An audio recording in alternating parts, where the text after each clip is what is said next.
Some WWE moments were erased over time, but somehow they resurfaced again, including the moment when Trish Stratus was humiliated on live TV. I asked her to get down on all fours.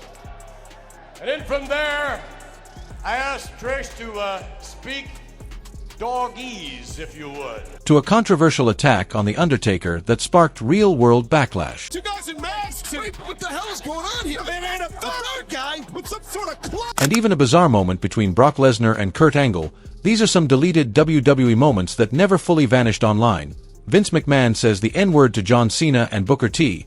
There is no way to soften this one and no framing that can make it seem like anything less than what it really is. This stands as the #1 deleted moment on the list because it is arguably one of the most damaging pieces of footage in WWE's entire history, and the fact that it still exists online is something WWE has to deal with even today. It all happened at Survivor Series 2005 backstage during what seemed like a casual exchange between Vince McMahon's character and John Cena, where McMahon walks in using his own version of street talk, trying to act culturally aware in a way his character clearly believed was normal. How you doing? Yeah. What's good in the hood? And then, with Booker T standing right there, Vince McMahon said it. Hold it down, trying to take care of business. Keep it up. The room went completely silent, and Booker T's face in that moment has become one of the most studied reactions in wrestling history because there was truly nothing else he could do. There was no real way to respond when the chairman of WWE dropped a racial slur in a backstage segment that was being filmed and broadcast to a national audience. In that same backstage moment, McMahon said the slur while interacting with Cena, which clearly shocked Booker T, and it was part of a larger pattern of racist or insensitive content that was later quietly removed during the Peacock transition because it no longer fit modern standards. The clip was erased from WWE's official platforms, cut from network versions, and has not appeared in any official WWE content since then. But full fan-uploaded clips, including the exact moment, are still available on YouTube despite being officially deleted.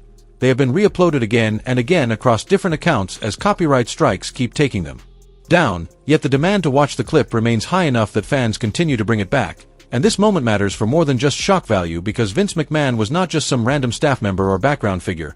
He was, and for decades had been, the most powerful person in professional wrestling. The owner, the chairman, the creative director, the man who decided what went on television and what did not. And he said that word in character on camera right in front of a black performer who had been working for his company for years. The deletion cannot erase the recording and the archive can never be fully sealed. And that clip's still sitting on YouTube waiting for anyone who chooses to look it up. Stands as one of the clearest glimpses into who the most powerful man in WWE really was. And even when the cameras were supposed to be focused elsewhere, that moment left fans deeply uncomfortable. But it was not the only time things went too far on live television. Vince McMahon forces Trish Stratus to bark like a dog and strip, and nothing on this list captures the ugliest side of WWE's creative direction in the early 2000s better than this segment. And what makes it hit even harder is the fact that it was not an accident because it was fully scripted, approved, rehearsed, and performed in front of a live audience. Which makes it stand out from almost everything else on this countdown. Trish Stratus had been aligned with Vince McMahon in a storyline that gave her national television exposure and helped establish her as a major figure in WWE. But when that alliance came to an end, Vince McMahon's character did not simply walk away. Instead, he came to the ring with a microphone and began publicly humiliating her in a segment that lasted several minutes, forcing her down onto all fours. Asked her to get down on all fours. And then from there, I asked Trish to speak dogese, if you would. And then he forced her to bark like a dog. She actually barked, "I'm sorry." Then from there, that wasn't degrading enough, no. He did not stop there and just kept going. That wasn't humiliating enough. I asked Trish Stratus to remove her coat. McMahon's character recounted the events in chilling detail, performing for the crowd while his kayfabe wife Linda sat in a wheelchair and was forced to watch. I must say, I felt like you were a little reluctant to do that, and then from there I asked Trish to remove her blouse. The audience reacted as some cheered and others groaned, while McMahon kept going and methodically went through each piece of clothing with deliberate theatrical cruelty. That wasn't good enough. I then asked Trish to remove her skirt. Later in the same segment, McMahon brought Trish back to the ring for what he framed as a Hollywood-style scene, with his wife still watching from a wheelchair. Let's just say that, Trish, why don't you, lie down on your back in the middle of this. Shane McMahon eventually appeared and physically confronted his father, and the segment ended in chaos, but the damage had already been done. because nearly 20 minutes of live television had just aired that even by 2001 standards felt like something that should not have been shown, and WWE officials later decided it was unfit for repeat broadcasts and removed it from future airings, DVDs, and archives, while multiple fan uploads still remain online and have gained hundreds of thousands of views. Simply because people cannot believe it actually aired on cable television in 2001, and while that moment left viewers in shock, another incident pushed boundaries even further and created backlash that was impossible to ignore: the Muhammad Hassan and Masked Men attack on The Undertaker, where Hassan was presented as one of the most interesting characters WWE had introduced in years. An Arab-American man portrayed as being pushed to his breaking point by the prejudice and hostility he faced. After September 11th, a storyline that was socially relevant and strongly performed by Mark Kapani and which was connecting with audiences in a complicated but real way, with plans for Hassan to receive a major push and a match against The Undertaker at the Great American Bash, and on the SmackDown that aired on July 7, 2005, they aired a segment where Hassan directed a group of masked men to ambush The Undertaker. Undertaker, he's staring at Hassan, the man he meets at the Great American Bash. And then... Two guys in masks! What the hell is going on here? Man, ain't a third guy with some sort of... The commentators were visibly shocked in real time as the scene unfolded. The fourth guy! Fourth? Oh my God! The masked men appeared to choke Undertaker with what looked like a wire while beating him down as Hassan stood by directing them. Oh no. Oh, like a steel wire? I don't know what it is. It's some guy's choking out the Undertaker over it. Commentators reacting in confusion and shock, trying to understand what they were seeing in real time, and Undertaker was left completely helpless as the situation became more intense and uncontrolled. The commentators grew more and more frantic as the moment escalated. And then came the point that ultimately sealed the fate of the entire segment when the masked men lifted Divery up in a way that made it look like a martyr being displayed to the audience.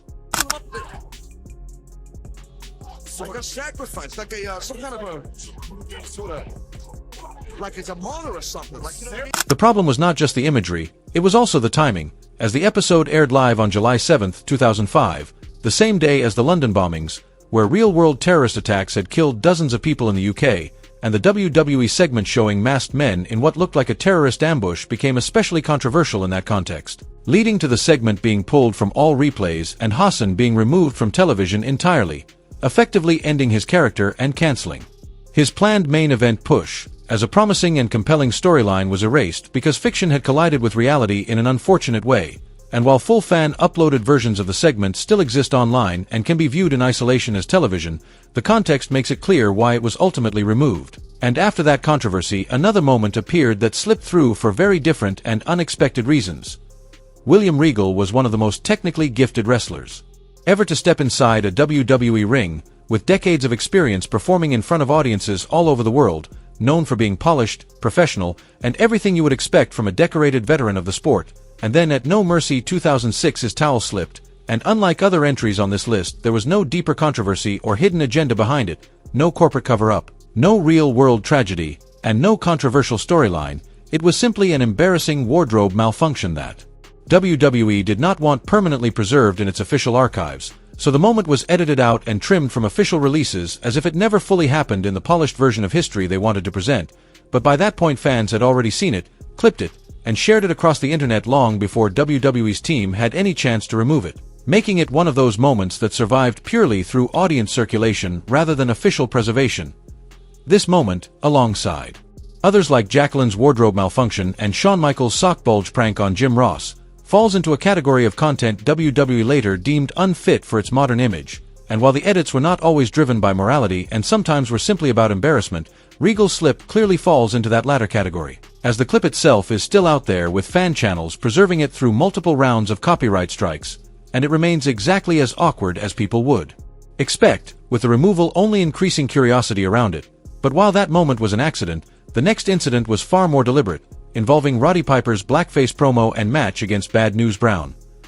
This one requires some real context because what happened at WrestleMania 6 was not just an awkward moment captured by accident, but a deliberate creative decision that multiple people at the highest levels of WWE approved, executed, and then had to watch unfold in front of the world, as the feud between Roddy Piper and Bad News Brown had been building, and leading into their WrestleMania 6 match. Piper either decided or was encouraged to paint half of his face black, while Bad News Brown himself later described being called into the office and being told about the plan with no real way to respond, leaving him shocked by the situation. And according to his account, Vince McMahon's reaction reflected how the moment was handled internally at the time. I swear he beat one, beat two. Vince looked over at me and said, "I love you." That was the final signal of creative approval, and according to accounts from the time, Vince McMahon looked at the plan to put his performer in blackface on wrestling's biggest stage and gave his response simply as, "I love you." Okay, is that it? Left the room. Bad News Brown did not sue. Piper himself later spoke about the aftermath and how the special makeup solution that Vince had arranged was designed in a way that it would not easily come off with sweat. I'm not a racist. Now, Vince McMahon speeded up. Vince McMahon had a special solution made that would not come off with the... The match went ahead, the blackface makeup was seen on television, and the crowd was left unsure how to react to what they were watching, and the finish came as a double countout, which Bad News Brown later explained happened because Piper refused to lose to him cleanly, while also pointing out the huge pay difference between them, with Piper reportedly earning around $50,000 for the match, while Brown received about $10,000 US plus $2,000 Canadian for the same appearance. That was it. This is it. I had enough. Brown was blunt about what that meant, making it clear in later comments that he felt disrespected. I thought so, but they didn't. And then, especially when the pay disparity wound up, he wound up getting $50,000 US, and they paid me 10 grand US and 2,000 Canadian. The full match and pre-match interview were later removed from Peacock broadcasts during content review for racist imagery, while some interview clips and archival discussions still remain online. And although this is one of those cases where the deletion is broadly understandable, the fact that it was ever approved in the first place reflects something deeper about how WWE operated for many years. And that moment sparked outrage.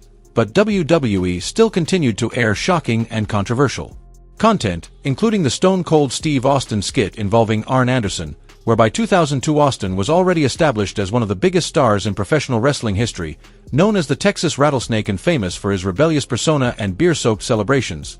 Yet even he had moments that were later quietly edited or walked back as standards changed. And the skit in question aired on Raw in 2002 and was later removed or edited due to concerns over humiliation content, involving a prank in his heel persona that went further than typical WWE comedy at the time and even by early 2000 standards was seen as crossing a line. The kind of line that feels even more uncomfortable when revisited years later with a modern perspective.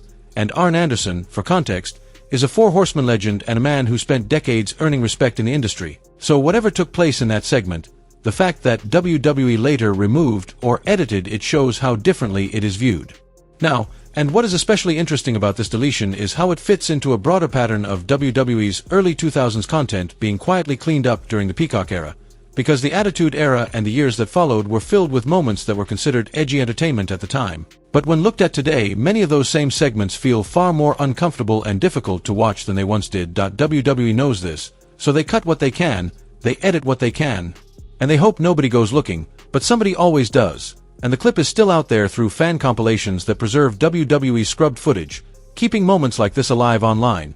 And while it may not be the most shocking entry on the list, it stands as a clear example of how far WWE has gone to reshape the memory of an era they once openly celebrated, and as strange as that was, there are still other moments that left audiences completely stunned, including Ric Flair kissing Becky Lynch, the Nature Boy and 16-time world champion, one of the most legendary figures in professional wrestling history, whose daughter Charlotte was carrying his legacy into a new generation, and at the Royal Rumble in 2016, while he was ringside managing Charlotte in her match against Becky Lynch, Flair got involved in a way that nobody expected or asked for. Hi, Becky Lynch. I told you Becky was ready for this. She was ready for any potential distraction. And then mid-match, as Becky was in the middle of a sequence, Ric Flair stepped in and unexpectedly kissed her directly, stopping the moment in its tracks. Oh, no. What? Are you kidding? That was the commentary team's reaction in the moment, and the crowd in the arena responded with a mix of shock and discomfort, while backstage reports later suggested Vince McMahon was not pleased with how the segment came across, even though it was presented as a planned spot, because it quickly drew backlash over the optics of an older veteran kissing a younger wrestler mid-match. And as a result, WWE later edited or removed the clip from various official uploads, promos, and network replays, while Becky Lynch herself stayed composed and continued working the match as part of the storyline, even though the moment itself was later treated as something WWE did not want heavily featured on its platforms, though clips still circulate through fan uploads and archives, and given Becky Lynch's rise to becoming one of WWE's top stars. The existence of this moment in her early timeline has made it especially notable in hindsight, and while that situation was awkward, there have also been other bizarre behind-the-scenes style incidents in WWE history, including the Shawn Michaels sock bulge prank on Jim Ross, who is widely regarded as one of the most iconic voices in professional wrestling history, known for his famous calls like, "Good God Almighty," and, "As God is my witness, he is broken in half." Business is about to pick up, and for anyone who grew up watching WWE in the 90s, Jim Ross's voice is basically the soundtrack of that era, a professional's professional and one of the most respected commentators in wrestling history, which is exactly why the Shawn Michaels sock bulge prank from 1997 is so uncomfortable to look back on, because Shawn Michaels, the Heartbreak Kid and one of the most celebrated in-ring performers of his generation, pulled a stunt on live television that came off as juvenile at best and humiliating at worst, with a live crowd reacting as the cameras caught everything in real time, and for years it remained part of the broader Attitude Era memory before later being quietly removed from official archives, not because of racism or real-world tragedy, but because it no longer fit the curated image WWE wanted to present, especially as Michaels transitioned from a controversial figure in the late 90s to a born-again Christian, company ambassador, and Hall of Famer regularly featured in tribute shows and anniversary events. While the prank itself was largely erased from official platforms, even though fan recordings from original broadcasts have kept it alive online, it remains part of the documented list of WWE content later edited or removed for not aligning with modern standards, and while it can still be found if you look for it, it sits in that broader category of Attitude Era and mid-2000s material that WWE has gradually cleaned up over time. And in contrast to earlier moments that were played for shock or comedy, this next incident stood out because it blurred the line between what was scripted and what may have been improvised in real time, involving Mickie James and Trish Stratus at WrestleMania 22 in Chicago in 2006, during one of the stronger WrestleMania cards of that era, where their women's championship match was built around Mickie's obsessive fan character and the unsettling dynamic of a storyline where admiration had crossed into something darker, which made it compelling television for the women's division at a time when it rarely received that level of focus. But during the match something occurred in a submission sequence that was not clearly part of the original script and aired live in front of the audience, and while the full unedited version has since been altered or removed from official WWE archives including the Peacock edit, the moment itself remains discussed as part of that broader era of unpredictable live television. Network replays were later cleaned up, and it became one of those moments that fans who saw it live still talk about, while newer fans often have to track it down through unofficial clips, even though the match itself was widely praised and both performers delivered a strong WrestleMania showing, with that one unscripted or controversial moment becoming the part most people remember, and the partial removal only adding to its reputation and mythology over time, as fan recordings from the original broadcast still circulate online despite repeated efforts to control official versions, and from blurred lines between scripted and unscripted controversy, the next moment crosses into a more politically charged area, focusing on JBL's promo at the Mexican border, where John Bradshaw Layfield, portrayed on screen as the wealthy self-made wrestling god, was in the middle of a heel run that was highly effective in getting crowd reactions, but also raised ongoing discussions about how closely his character aligned with his real-life persona, especially in segments like the one leading into Judgment Day 2004 at the Texas-Mexico border. I'm here in the United States side of the Texas-Mexico border. I'm here to prove a point. You see, this is our most porous part of our entire border. He was standing on American soil on camera delivering what WWE framed as a heel promo, but the things coming out of his mouth were not the kind of purely cartoonish villain dialogue that audiences could easily laugh off, and instead it came across in a much more uncomfortable and politically charged way than typical wrestling storytelling, which is part of why the segment is still discussed when looking back at that era. It's basically uninhabited and unpatrolled. This is where hundreds of thousands of illegal immigrants cross this border each and every year. And then the slurs started being used during the promo, escalating the segment into something far more controversial than a standard heel performance. Mexicans who come to our country and pay no taxes. The promo ended with JBL yelling at people crossing the border and using offensive language, which is why the segment was later removed from Peacock broadcasts and WWE's official archives, even though versions of it still circulate online, and it remains one of those examples that fans point to when discussing how far some heel promos went in that era, with the tone crossing well beyond standard character work and into something that feels uncomfortable in hindsight, and it also highlights the blurred line wrestling sometimes had between performance and real-world sensitivity, which is part of why it continues to be debated today. And after that controversy, the next moment shifts into something that left fans confused, shocked, and talking for years, involving Brock Lesnar and Kurt Angle, two of the most dominant legitimate amateur wrestling athletes ever brought into WWE at the same time, both at the peak of the early 2000s roster.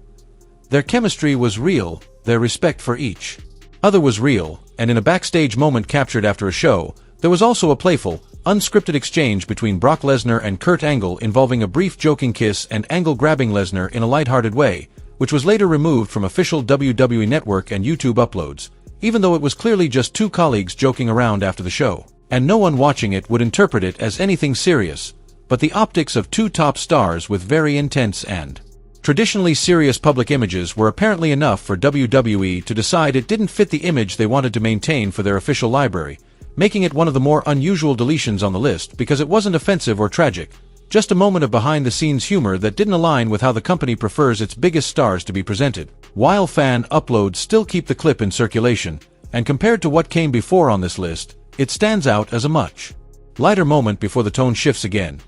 But it is a clear reminder that WWE's deletion habits extend even to harmless or funny moments if they don't fit the box they've built around their biggest stars. And over the decades, WWE has assembled a massive library of thousands of hours of content spanning multiple generations, but in recent years they've gone back through it to clean things up, making it more suitable for modern audiences on mainstream platforms. Yet the internet has always been ahead of those efforts because fans recorded, saved, and uploaded this material long before official edits could fully remove it, which is why even repeated copyright claims have never completely erased these moments, and it raises the question of which of these deleted moments WWE actually had the strongest reason to remove, and whether they should remain hidden or be preserved as part of wrestling history. So what do you think about it, and which moment stood out the most to you from this list?